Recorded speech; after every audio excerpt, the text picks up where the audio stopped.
Hello, everyone. This is Tom Fox back with another episode of the award-winning Everything Compliance. Today, we have special guest Karen Moore joining us, also joined by Matt Kelly, Karen Woody, Jay Rosen, and Jonathan Marks. Matt, we're going to start with you. Then we're going to go to Ms. Woody. Karen Moore is going to bat 3 today, and then clean up Mr. Marks, and Jay Rosen, as always, bringing it home. So, Matt, what do you have for us today? Tom, I'll start with a couple of very pressing policy developments coming out of Washington within the next show that I will probably touch in internal audit officers quite a bit. What is happening is that next week on Wednesday, March, the Securities and Exchange Commission will finally, at long last, after 2 years, they're going to vote on their climate change disclosure rule. People might remember that they first unveiled their proposed climate change rule in March of 2022. It was the longest proposal ever in the agency. I think it clocked in at 400 pages.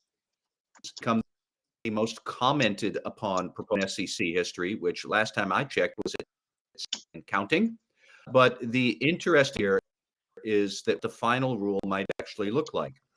Originally, the SEC had proposed mandatory disclosure of your scope, the emission scope 2, which is carbon emissions generated by the power and electricity that you purchase, utility.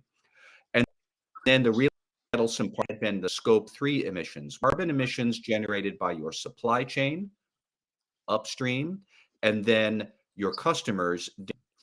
For example, look at a car. The most of the carbon emissions from a car, according to study this, about 70% of all the carbon emissions come from downstream out of the tailpipe. There's been a lot of discussion about what these scope 3 emissions will or won't be in the final rule. Rumor is the SEC has now dropped its scope 3 requirements entirely. We do not know if that is true, but thinking had been that if they included scope 3, that various corporate interests haul the SEC in the court to say you can't do that with this rule. I am willing to bet my mortgage payment that no matter what the SEC does with climate change, there are going to be interests who haul them into court to say you can't do this with the rule. But this is also where it gets even more interesting, is that now that word has leaked that they might drop scope 3 emissions. Now the environmental groups are saying they are going to haul them into court and say, no, you can't do that rule back in. So we might very well see a scenario that environmental groups and corporate group will both wind up suing the SEC being unhappy with this rule. I actually think the more interesting angle here is also for compliance officers and internal auditors. How are you going to get assurances around this disclosure? Because that is ultimately going to be in an SEC filing. And if you screw it up, you could potentially face SEC enforcement or lawsuits. So regardless of whether it's scope 1 or scope 2 or scope 3 or scope whatever, you need assurance processes in your company to figure that out. And I think that is one of the great challenges and questions about this rule. Then aside from the Securities and Exchange Commission, coincidence, we have a second major proposal that is coming up from more next week, the Public Company Accounting Oversight Board, the PCAOB, which regulates audit firms. They are going to have a roundtable and reopened the public comment period on the same day, March 6th, have a roundtable discussion about their NOCAR rule, which stands for Non-Compliance with Laws and Regulations. This is something where the PCAOB had proposed a year that will now require audit firms to look much more aggressively for compliance violations at their client companies. And then if they find them, they have to go and report that to the board the way. And there's a lot of people who think that this is going to be a big, hairy mess. How would a audit firm actually understand what a material compliance risk is? Because you therefore would have to know what all the compliance risks are for your company. So that is a dramatic increase in the scope of your risk assessment. What if an assessment of a material compliance risk different from the compliance officer? How are you supposed to settle that? You might see something like a dramatic expansion of the audit fees to get these audits done. But if they are not material compliance violations, then is the juice please? So we have no idea what these questions are yet, but PCAOB is now going to hold a roundtable with whom I'm not exactly sure. They haven't announced that yet, to debate these issues. But the other one where companies and internal auditors really have to think about what is Washington and how am I supposed to build a response capability to whatever is coming down the road. And both of these ideas, I'm in favor of talking more about climate change. I am in favor of audit firms thinking about violations that might cost investors a lot of money. They are noble in theory, but in practice, they are going to be quite difficult to implement. And yet they are with action suddenly coming very quickly of those fronts. We're not going to final vote on NOCAR and soon, but clearly the PCAOB is trying to figure out how to get that. And the SEC, they're going to do on climate change, and they're going to do it within days at long last. So we have a very busy frontier on the public policy initiatives. Mr. Barks, you have any comments for us? No, I was just all of this. It goes back to fundamentally a lot of the things that are happening. Matt's mentioning some great topics. We rewind this a little bit and go back to the FTX and Theranos and solar winds. They're all examples of disclosure fraud. So I'm just wondering what's going to happen as a result of all of this stuff. And to Matt's point, how do you get your arms all around it is going to be a real issue. Audit fees are already sensitive to begin with. Trying to expand on that is probably going to send a little bit of a ripple effect. So my advice is buckle up and let's see what happens. But it's going to be interesting. And it's going to really, from an overall audit perspective, I haven't even really thought through that quite yet. But the obligation that this puts on the external auditor might be interesting as well. Jonathan, I think that you pick up on a great point that I think where the PCAOB is trying to go, there are a lot of incidents, unwanted events that can really damage an investor, but they don't involve financial years. And because we had Sarbanes-Oxley come before compliance was mainstream, before cybersecurity was so widespread, we have grown up with internal control overweighted in the finance and accounting functions, but not in compliance, cybersecurity, privacy, various. And I think if we could have gone back in time and look, this is not at all want the situation to look like by 2024. And now the PCAOB is trying to figure this out. If you have something like Wells Fargo, where compliance failures everywhere, but strong financial reporting, so there was no restatements, so auditors never really flagged it. Not a sensible for the modern investor. But where you could go with audit standards and internal reporting rules. It makes no sense. So they're not wrong to figure this out. I just don't know that we've got the right. Karen, what did you have a question? I was going to piggyback on, I think, this discussion in some sense. And that is just that this is all maybe going to come down to sort of Vice Chancellor Lester or McCormick, or this is just going to be determined through the courts, I would assume at this point. This will get refined by litigation. Really, that's my question. That's my assumption, but I have a question. That was the question I wanted to pose to you, Matt. I'm just like, how does this get hammered out with any nuance that we can have some guidelines? To your point of what is an assurance, are we just going to wait for a jurist to decide that for us? Karen, you're better at securities law than me, but I could sketch out a scenario where jurists sue the SEC to knock down, and maybe they try and do it in some other district than Washington, like they do it, say, in Texas or something, where they have very conservative judges. Environmentalist groups sue a different district to enforce the Scope 3 emissions. What if you get different judges reaching different results?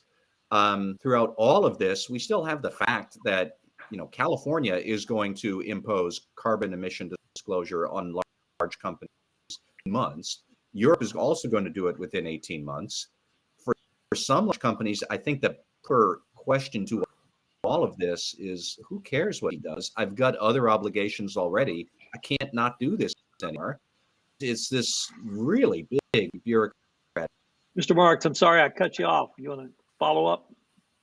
No, I'm used to getting cut off. Thank you for that, Tom. It's so you, but I think my colleagues and my friends on this call, they picked up for me. So I appreciate that. Professor Woody, much appreciated. Matt, I would just echo your last point, because this week in the Financial Times, Gillian Tett wrote a op-ed piece that the green audit's coming. And her point was that businesses are driving these issues and these questions, and it really doesn't matter what he says or does.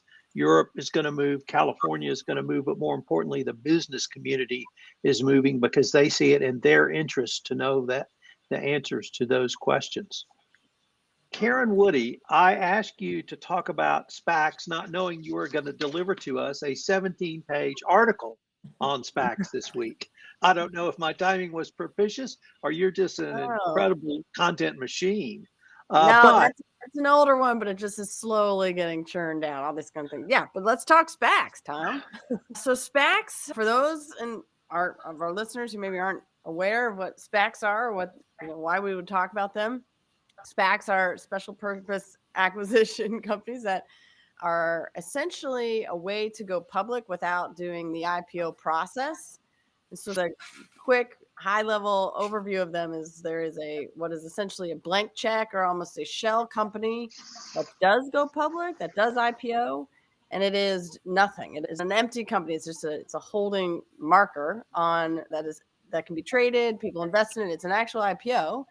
But the terms of that company and the terms of that IPO for just the empty company is that it has typically between 18 months and 24 months, usually 24 months, to merge with a company. And so the way that this works is that is essentially, depending on who you ask, it's a bit of a Trojan horse around doing an IPO, the proper IPO, because there is a private company that does a reverse merger onto the public markets, basically. This empty company merges with a different company that's private. Lo and behold, that company then becomes the publicly traded company through that process. And so a very famous one that I know Tom and I often joke about, we feel like it keeps coming up over and over, was WeWork. WeWork famously tried to IPO a couple times, and the SEC kept saying, no, this is not a valid company, because there's a very famous line somewhere in one of the WeWork S1 documents that say, like, we have no ability to actually make money. And so there was a little consternation about why this company was going public. They basically had a couple failed IPOs. And then lo and behold, a few years later, WeWork is a publicly traded company via SPAC. Because again, there's less regulation. The SEC does some oversight of these things, but it's not the extent that they would do for an IPO.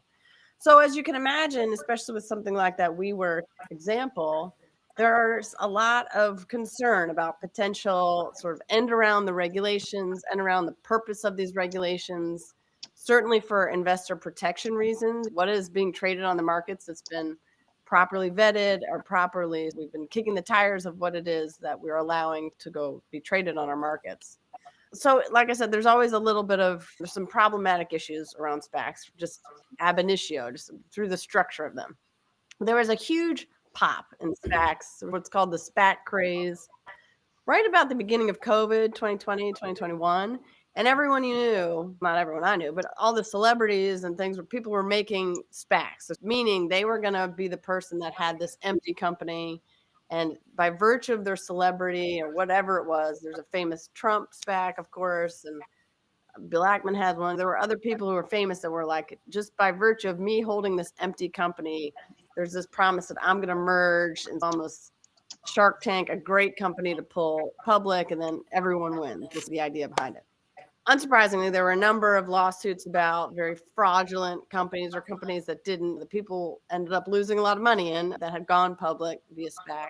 So the SEC started clamping down on their regulations and proposed regulations a couple of years ago that were finalized in January that gave a little more, that made SPACs look a little bit closer to IPOs. Just one thing is that things like the underwriters who are involved in the initial IPO, so the empty SPAC, have to sometimes stay involved until the merger just to perform some of the gatekeeping role that underwriters do to make sure everyone's looking at this with clear eyes about who it is they're merging with.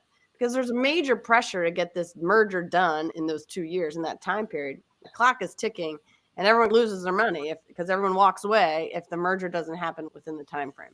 The thing I want to talk about today, just briefly, is there's this great article that just went up on SPAC, on the SPAC notebook, and then got picked up by Kevin LaCroix and the D&O insurance blog. And it's just a great overview of where we have been and where we are going, I think, with SPACs and certainly SPAC lawsuits.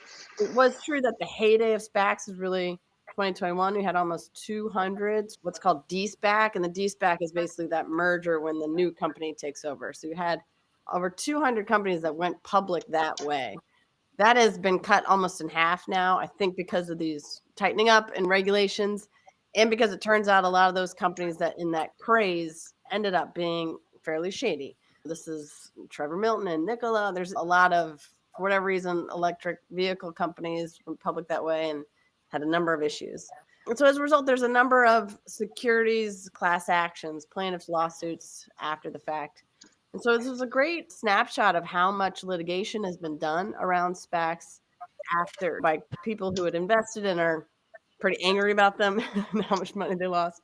The takeaway from this is that I do think we're seeing fewer SPACs because of the tightening of the regulations. The thing that jumped out to me in this sort of overview of seeing fewer SPACs and then also fewer securities related actions about SPACs, there's a smaller universe to people to sue. But one thing I thought was interesting were a few stats they have about how likely it is, depending on which way you go public with your company, for you to be sued. And so they had this sort of projection about this idea that if you have been public for at least 10 companies, for 10 years, those particular companies are only likely to get sued at something about 3%, which again is maybe a wild projection. Whereas if you're a recent IPO company, the numbers jumped to about 13% likelihood of getting sued, and it's almost 20% if you've gone public via SPAC. So it's curious how they get to these numbers, but I thought it was a really interesting take on how you think about the risks and potential litigation risks, certainly, that exists based on what type of company you're working for or working in, anything like that. So I thought it was a great snapshot. I still think we'll see SPACs in play. It's a very interesting and innovative way to go public when you have resources available that certain companies might not have to go the IPO route. But of course, it's rife with a lot of risk and even a lot of litigation and regulatory risk as well. Shout out to the people who were tracking this, because it's a great article that gives us some overview of this area of the world. Matt, do you have a comment or question? Oh, Mr. Marks, you have something for us. Please go. I just wanted to say quickly, I hate these contraptions. And Tom, I remember you and I were podcast SPACs 2 or 3 years ago, where I look forward to the fact patterns by 2020, where we have SPAC frauds we're discussing. And lo and behold, just this morning, the SEC brought yet another SPAC charge again on Motors. Like, these things are for companies that are not public, and if you're an investor, it's the most efficient way to flush your money down the toilet. And I have young kids. I have seen how people try to flush money down the toilet. This is even easier than that. They're just rife with fraud. Good riddance to this SPAC bubble. I'm glad it's burst. Mr. Marks? I was just going to say, from an accounting perspective, Matt's right. A lot of these companies just are not ready to go public. I've done a bunch of reverse mergers, even back in the heyday, before they even called them SPACs. And if you don't understand sort of the equity, how old equity becomes new equity, and how the balance sheet and the P&L works out, and all the liabilities, it's a real mess. And so it becomes a very technical accounting exercise. There's different ways that these things can transform themselves, either in Form 10 or an S4, and there's different mechanisms. I know the SEC's always been real skeptical of them, but I'm just wondering how all of these sort of got through and nobody flailed their arms up before. That's where I'm going with all this. Karen, let me maybe go a little bit different direction.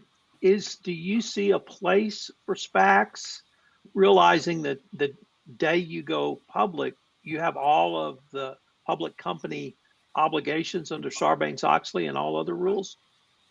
Yeah, it's an interesting spot. I do think the SPACs are for the SPAC sponsors. So not for the company that ends up getting merged and pulled public. It's for the people to make a buck on this sort of innovative new way and to get out before they merge with a company that maybe is not ready to go public. And from the company side that ends up going public, I would, if I were advising them, I think there's a lot of money to be made in private equity and private space. You maybe give up a little control, but I think there's a reason we have very vibrant private markets before you undertake the burdens and the full public capital markets.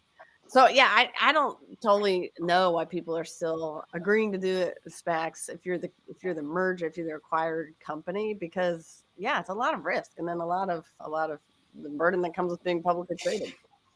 All right, we're thrilled to be joined today by Karen Moore, who is actually joining us from Puerto Rico. Reporting from Puerto Rico. Karen, what do you have for us?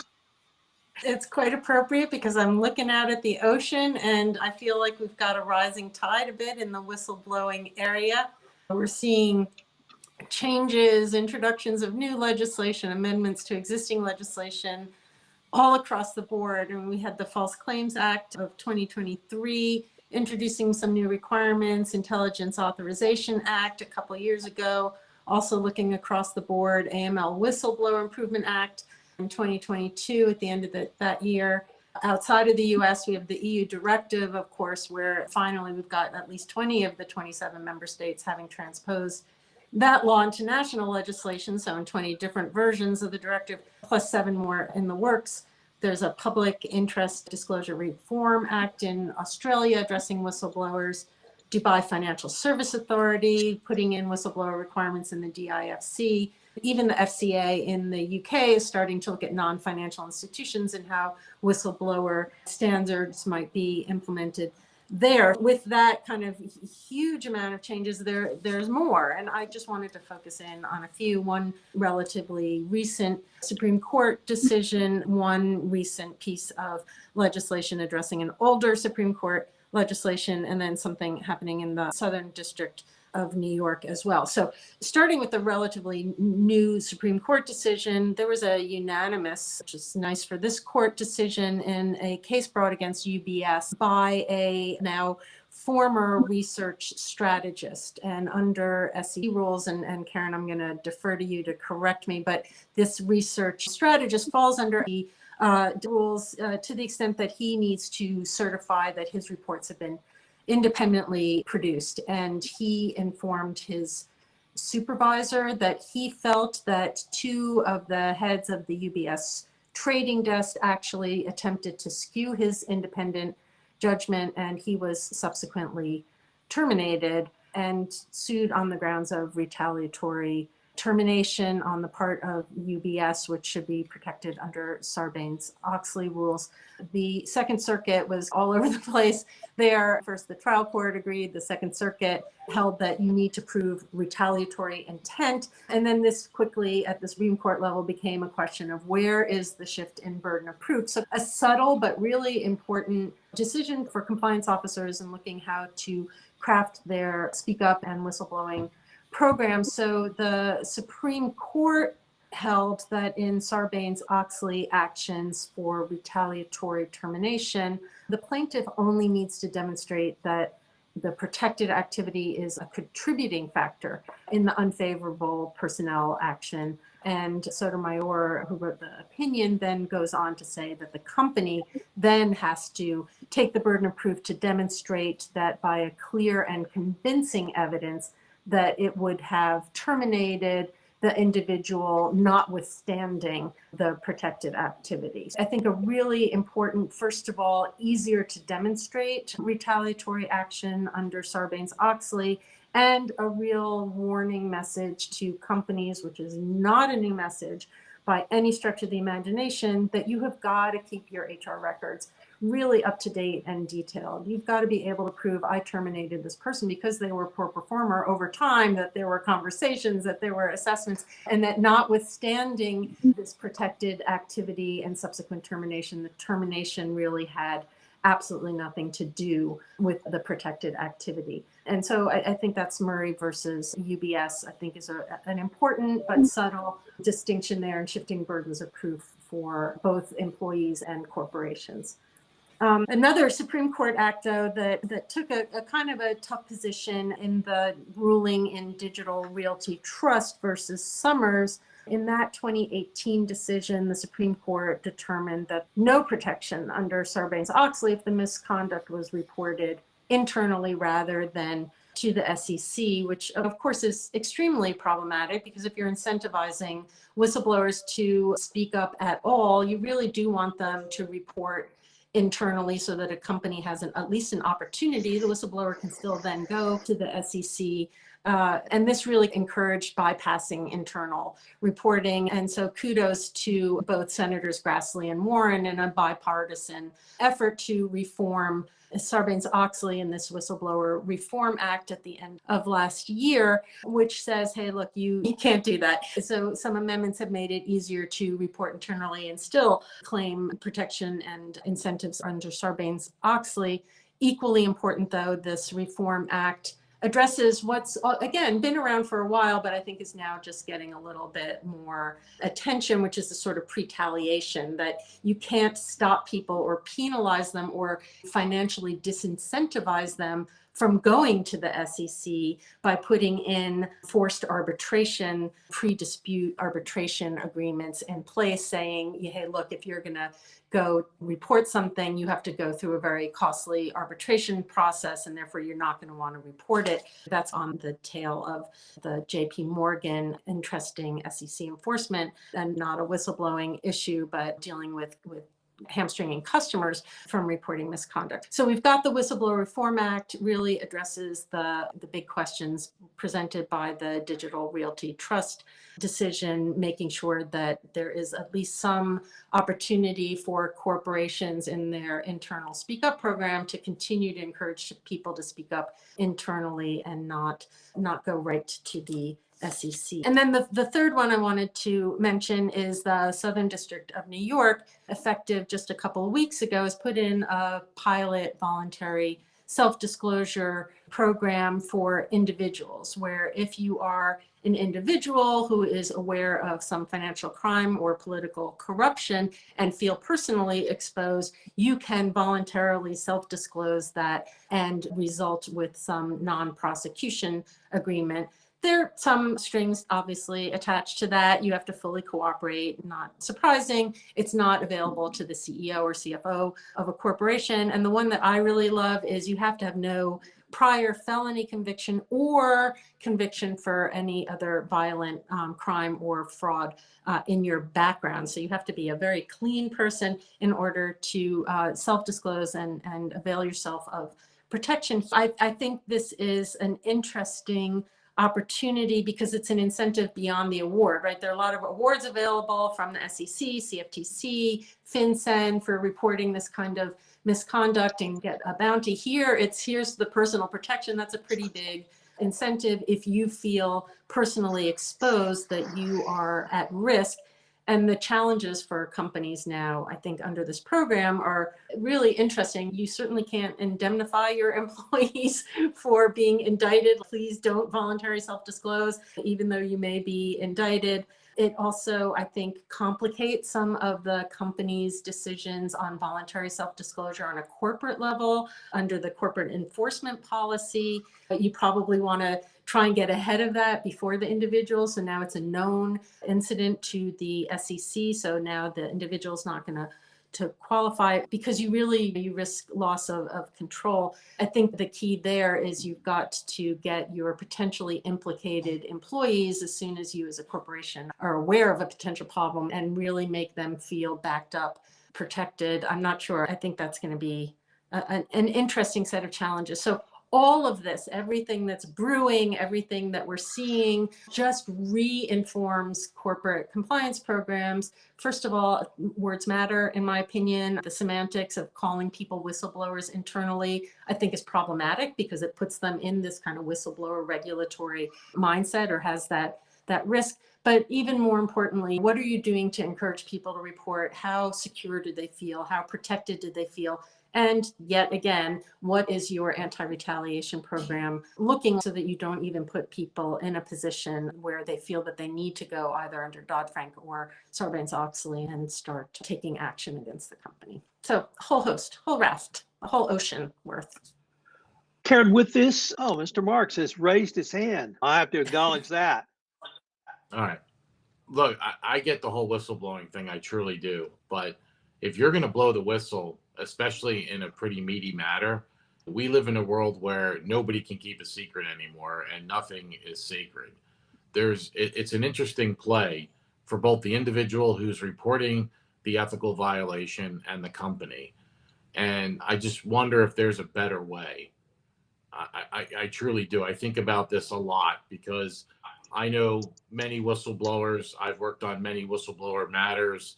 I've spoken with whistleblowers. Some of them are truly distraught and in some instances have some type of PTSD, believe it or not, or depression. And sitting around at your desk all day wondering who's going to walk through your door or say something, or as you walk out to your car, as you walk out to take the train or the subway home. It's very interesting today. And I just wonder if there's actually a better way of doing this. And I'm a big fan of process. I understand the way the process is supposed to work. But Karen, I'm just wondering what your thoughts are here, because the reason that people don't say anything really, and that's why I'm a big fan of the exit interview, by the way. I believe when people are walking out the door, there's less fear. I don't think a lot of companies spend a lot of time and effort on actually massaging that process more and figuring out if there really is something there that they should know. But Karen, I'm just interested, and the rest of my colleagues as well, as your thoughts, because if you're a sole provider for your family and you blow the whistle, and retaliation or not, to go through that process and have to go hire a lawyer and then litigate with a company could be daunting, if not absolutely totally impossible, because you just don't have the financial means to fight the big bear. And again, I just wonder if there's a better way to do this. Yeah, I mean, I'm with you, Jonathan. Even though the SEC's report on 2023 showed it was a bumper year for informants, I think that they have 18,000 notices and paid out something like 600 million. First of all, the process is really slow. So if you're the whistleblower and you've lost your job, the process of getting any kind of compensation can be years. And what do you do? But more importantly for me, the part that I find really difficult is if you speak up, and let's maybe get away from whistleblowing. If you speak up and raise a concern internally, there may not be that hard retaliation, but that soft retaliation, that stress of having betrayed the collective, I think often is almost the worst outcome you can come up with. In my mind, a good company operates a little bit like a club. You're all members of the club, and the minute somebody kind of betrays the club, but I don't have a better way. I do think this links really heavily to the internal investigations process, how well it's conducted, how well people have confidence that if they speak up internally, that a fair process will ensue, that they're protected and even held up. As when I talk to my law school class, I say, is a whistleblower a villain or a hero? Are they betraying the collective, or are they taking an important stance to protect the collective? And I think the company has a lot to do with how that's framed and how that's supported. But I'm also interested in other people's opinions. Karen, I wanted to ask you, do you see this trend towards, if not honoring and legally approving whistleblowers, some sort of movement for greater speaking up as something that might move towards getting rid of NDAs completely when you leave, or having a lawsuit settled and the settlement be confidential that no one can talk about? Or is it strictly going to be limited to federal or reporting to federal agencies? Yeah, I think that depends on company culture, and that moving away from the fear that people are going to talk about their experience. And I think companies have the opportunity to control that narrative, and they fail so often. I'm with Jonathan on the exit interview. Talk to people, make them feel heard at least at that point, but talk internally and be reflective, transparent. Don't be so afraid of talking about things that have happened, things that have gone wrong, and what have we done to fix it, or what have we learned from it. So I don't think this is easy. I think the attempts to incentivize external reporting or to encourage this voluntary self-disclosure and self-interest, I find a little bit troublesome. the effort globally to regulate it, navigate it. Those of us who work with the EU, trying to navigate these 27 different versions of the directive and the kind of hamstringing that goes on there in the efforts to promote fair treatment of whistleblowers, I think is also a huge challenge. So if I sound like I'm all over the place here, I am. It's a complicated one, and one I think that corporations have paid a lot of attention to, but maybe sometimes more lip service than really reflective action. If you can't be all over the place on everything compliance, you can't be, period. With that, Mr. Marks, what do you have for us this week? That's a perfect slide into what I'm talking about. Karen, thank you for that insight. And thank you to the other colleagues for not speaking up or stating your claim with regards to whistleblowing as well. Appreciate that as well. We'll have a conversation later. But let's talk about Boeing and the FAA, right? Here, every time I was reading this and I was thinking of the Genesis song, Land of Confusion, playing in the background and listening to Phil Collins. Obviously, there's definitely a culture of confusion. And this is not, I just want to tell the audience, we don't mention companies' names because we want to pick on them. We mention these cases because that's the way we learn. We learn from these things. And I don't have anything against Boeing or anybody else in the world, but there's some really great takeaways from this investigation that the FAA did. A culture of confusion. Employees actually reported confusion regarding safety procedures and protocols. There's definitely circumvention and override with regards to quality controls and policies and procedures. There's a complete and total disconnect between senior management and the employees concerning the safety culture. So if you can imagine in an environment like this, where we're just talking about safety, non-financial stuff, Matt, can you imagine what this might look like on the finance side? I don't know. But I looked at this and I said, what can we do better? How can we come out of this from a governance and a compliance sort of lessons learned? Obviously, some of the things that we keep preaching about and some of the messes that keep these recurring themes, clear communication, leadership alignment, proper risk assessments, and I'm gonna get to this in a second, quality control, continuous improvement through feedback. But at the end of the day, isn't it really sometimes about monitoring and making sure that we understand what the risks are and that they're properly monitoring and that we're asking the right questions? And it really does come back up to the board level to some degree, because they're the ones that are supposed to be providing this oversight and this monitoring. I asked the question, there may be this culture of confusion, but was the culture of confusion is that really the symptom and not really the root cause? Is the root cause here, which they don't really talk about, the breakdown in governance from a very high level? I think so. That's my opinion. And Tom asked me to talk about this week, and I read all of the articles from the various different sources, and I'm looking for this string here where it starts to talk about governance and what the board should be responsible for. And I really didn't see much of that. Maybe I missed it, but I'm just curious if anybody else picked up on anything else. Matt, do you have a comment or question? I do. I'll jump in here because, Jonathan, I think you're right that a big part of this has been a long-term drift in governance and strategy at the very tip-top levels of Boeing, where they moved away from being a very strong, unified, centralized company to this very decentralized, and their culture of safety went out the window as that transformation happened. But what really strikes me is I can remember, this was probably 2008. I was having a conversation with an ethics and compliance executive at Boeing, and that was long, but it was certainly very early in that drift. I asked him about employees not really caring to speak up, and he stopped and he said, I understand the importance of strong financial reporting, but I'm from product safety, and if we had employees at Boeing knew that there were product flaws, couldn't really to stop everything, I would want to have that employee skinned alive. And it was a really jar somebody to say. I was comforted by it at the time, but I look now and I see so many people were trying to do that, but then at the top level, they weren't acting on that. They had the raw material of red alerts and fire alerts that they needed to address the culture, and yet the more senior executives, they didn't really reach out, or they didn't really act on that to any. It's something to think about where Boeing now in these. Yeah, and Matt, those are great points. And what Karen was talking about before, Karen Moore was talking about with this whole gravitation of whistleblowers.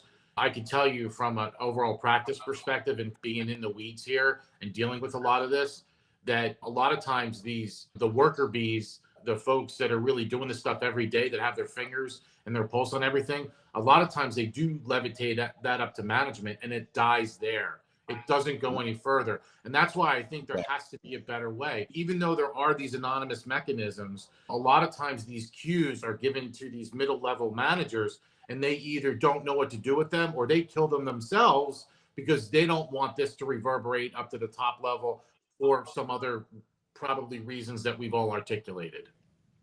Karen Moore, you have a question or comment for Jonathan?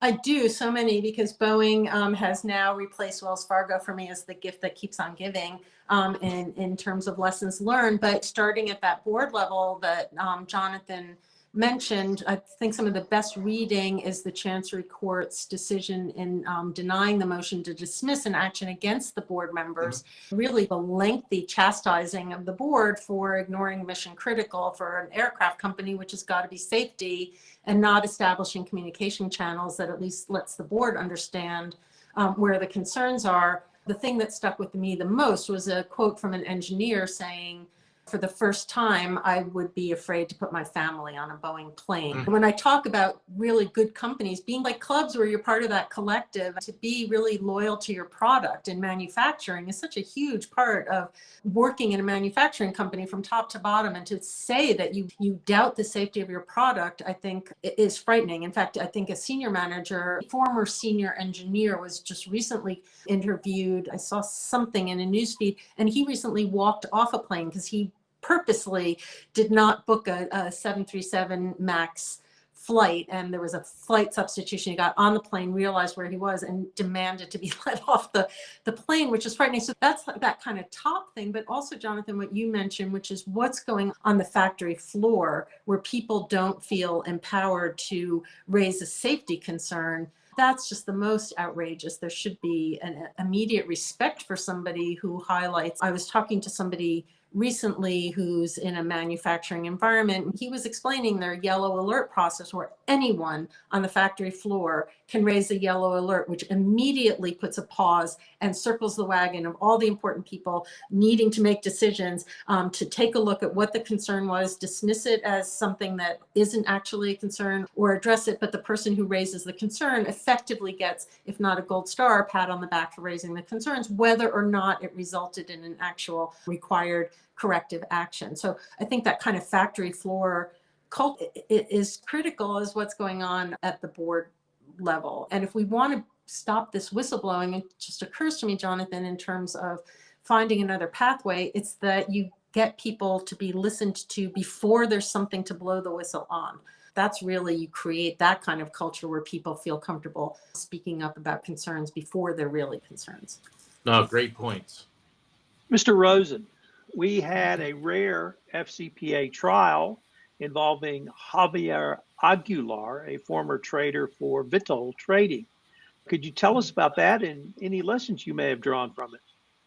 Sure, thanks, guys. Javier Aguilar, a former commodities trader for Vitol, had been found guilty of charges stemming from schemes to bribe officials at, get this, the state oil company of Ecuador and Mexico. The verdict followed an 8-week trial before the U.S. District Attorney Eric Vitaliano, and when sentenced, Aguilar could face up to 30 years in prison. A federal jury in Brooklyn, New York on Friday last week found Aguilar guilty on 3 counts, including a charge of violating the Foreign Corrupt Practices Act and of conspiring to launder money. The Department of Justice opined that today's verdict represents another victory in the office's commitment to rooting out corruption in the international marketplace. The defendant and his co-conspirators sought to enrich themselves through criminal backroom deals. The people of Ecuador and Mexico deserve better, and companies that play by the rules should know that the process is not rigged. A Department of Justice will continue to prioritize holding account individuals who enrich themselves through bribery.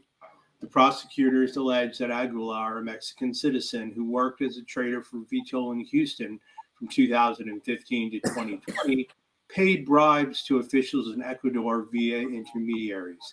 The firm was able to secure a contract to buy about $300 million in fuel from the state-owned Petroecuador, prosecutors said.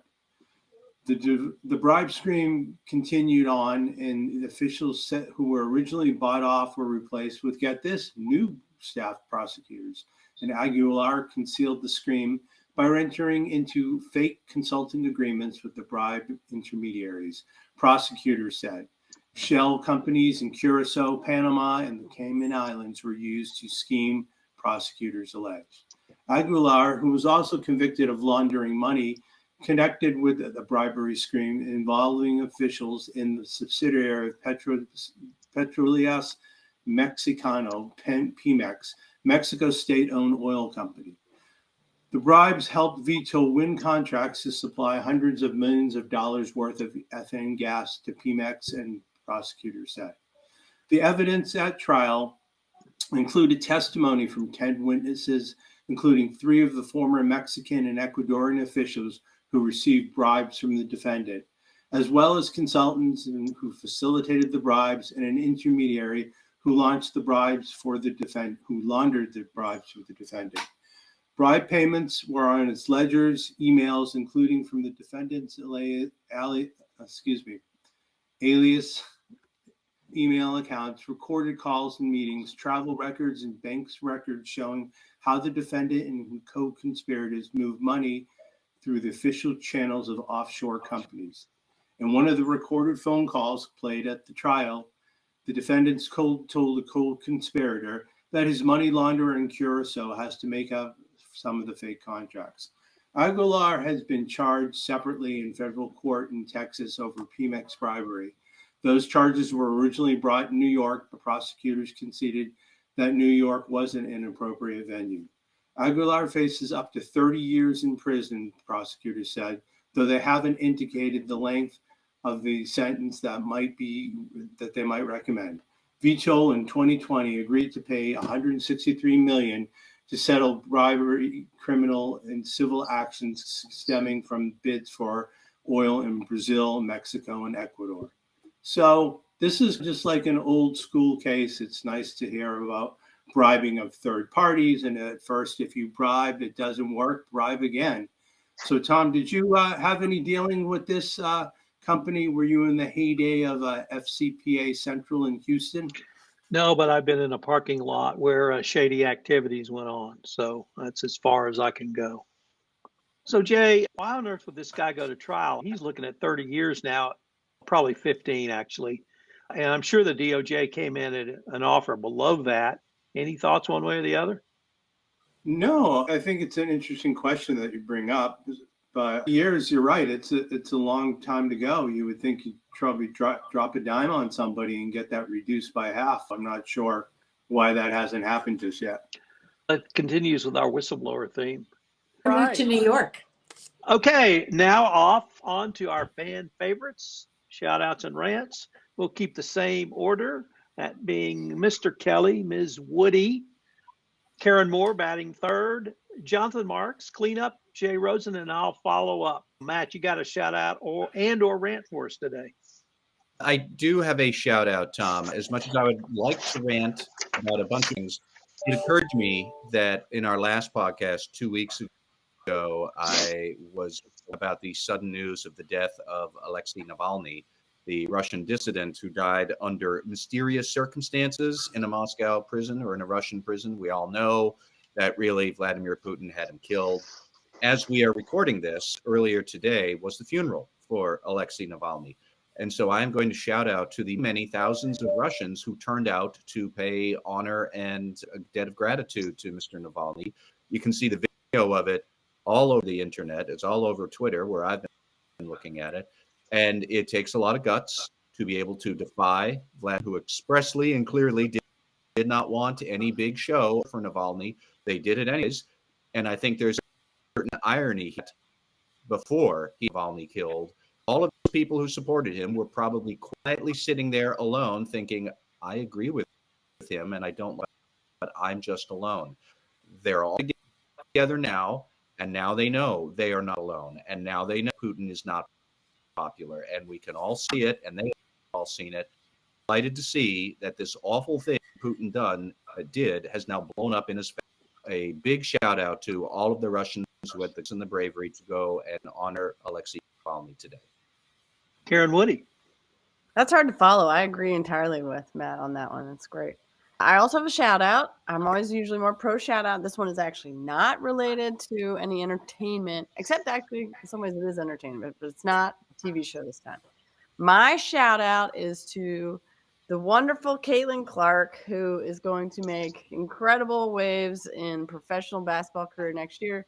She, of course, is the Iowa basketball player who has revolutionized, it seems, this and has really transformed in some ways the women's basketball, collegiate basketball, because she has broken record after record and is on track to beat even the men's record for most points scored in a collegiate career.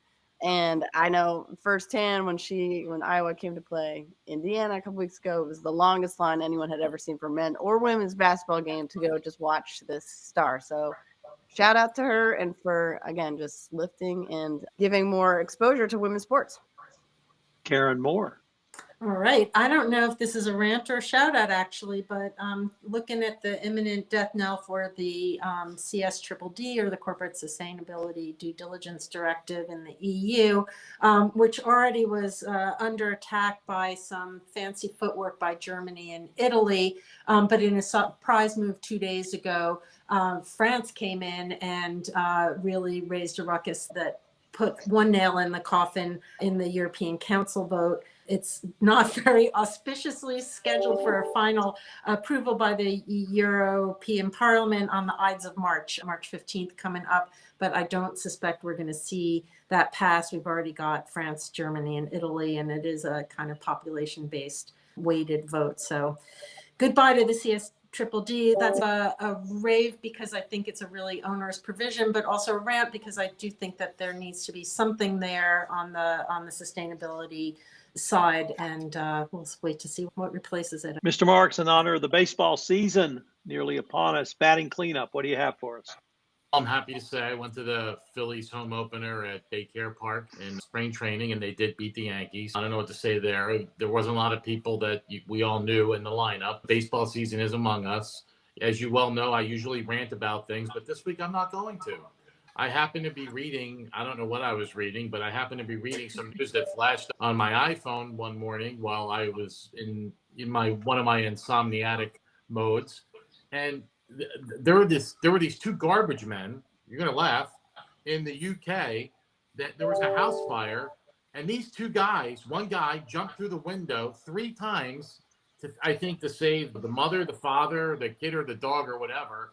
And the other guy went knocking on doors saying, get out, there's a fire. We hear such bad stuff in this world. And I just read this and I'm like, wow, these two guys were just doing their job, going about their business. And this was going on. And they risked their own lives to save us. So I don't remember their names. I don't remember who they are. But that story it struck a chord with me saying we have to get back to all of this. So that's my shout out for the week. And I got one more. It's a little bit self-serving, so I appreciate you bearing with me. I want to shout out to West Virginia University and Dr. Dick Riley for hiring me to teach forensic accounting and fraud in their master's program. It's a great honor to be a part of that institution, and I really look forward to being an awesome professor. So, Karen, I sent you some flowers and some candy. I'm hoping you can give me some pointers as I embark on something that is a real passion of mine. Yep, have fun grading papers. It takes longer than you think. Mr. Rosen. So coming to you from sunny Southern California to file this one under the rich get richer. So my rant rave goes out to Shohei Ohtani, who signed a $700 million deal with the Dodgers, and then with a little creative accounting, deferred 97% of that money until 2034. So Ohtani's first hit in spring training sailed over the left field porch. So maybe Adam Turtletop will get his wish this year and the Dodgers might win.